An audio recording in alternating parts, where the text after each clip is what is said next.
Welcome to my channel, The Binge Eating Therapist. I'm Sarah, former binge eater turned psychotherapist, and my mission is to use this space to bring content to you to help you understand your struggle with food and break free from binge eating. A question I get a lot is how long does it take to recover from binge eating? And how do I do it faster? So in this video, I'm going to share with you 5 ways to speed up binge eating recovery. The first one is to make time. If you are somebody that is always busy, always on the go, always doing things for other people, there isn't going to be the time to put the attention into this. If we want to change anything in our lives, and I'm not really keen on the word change because I think actually recovery is a learning process. So if we want to learn something new, as in learning how to eat in a balanced way without binge eating, we have to put time and attention into it. So this may mean having to say no to people or things in your life, which is going to feel uncomfortable. But until you are in a place where you can prioritize yourself, and I don't mean in a selfish way above everybody else, because actually you look after yourself, you can look after others better anyway. But unless you are able and willing to find the time to prioritize yourself, this is going to be a much longer journey. And number 2 is about finding the willingness to observe yourself. And this means really paying attention to what you're thinking and feeling. Because the moment you pay attention to it, you become the noticer. So sometimes it's quite hard to spend time in our own minds because there's a critical voice, there's a part of us that never feels satisfied or never feels like we're doing enough or getting it right. But once we take an attitude of wanting to observe that part of it and understand it, we then become the observer. So if we say to ourselves, I notice I am being really self-critical today, there's 2 I's in that sentence. There's I who's noticing and there's I who's being self-critical. So once you become the observer, you are no longer completely identified with what you're thinking and feeling. Because quite often that voice that's narrating our lives and dictating to us whether what we're doing is good or bad, in that moment, we just believe we're realizing something that's true.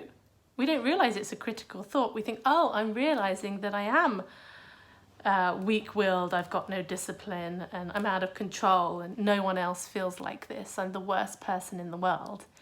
Once you believe it, it's got you. It's got its hooks in you. So part of getting out of this is that willingness to observe. And that takes time.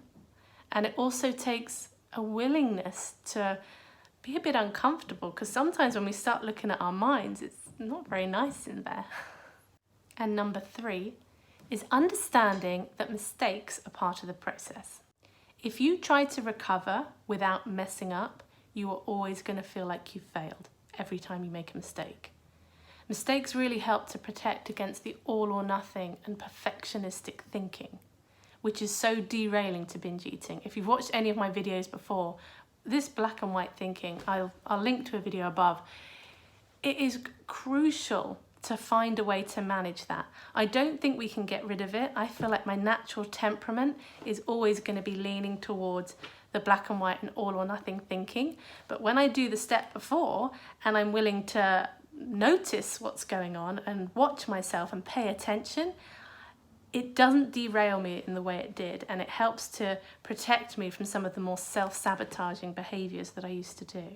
If you can embrace the truth that mistakes can actually help, even if it's a mistake you've made time and time again, because I think we believe that, okay, well, I've made that mistake before, so the fact that I've made it again now means something even worse.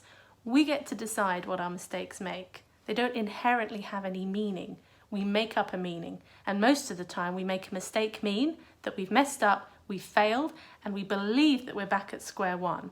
That catastrophic thinking comes in and just derails recovery. So the more willing you are to make mistakes, actually you're more likely to move forward quicker and more smoothly.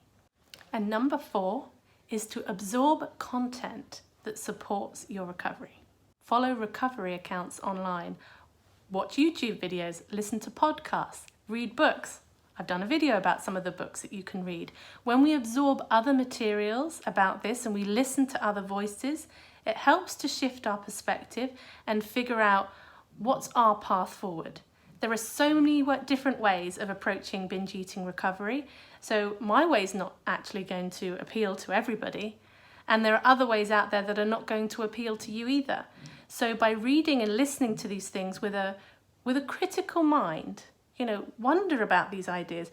If you try and just absorb them whole and assume that they are true, the kind of paradox is that they won't become true for you. When we are given some new information and we wrestle with it and we wonder about it and we think, what does that mean for me? And we test it out, that's when we actually learn from other people's experience and other voices that are out there in this space. And the fifth one that I want to share is actually more haste equals less speed.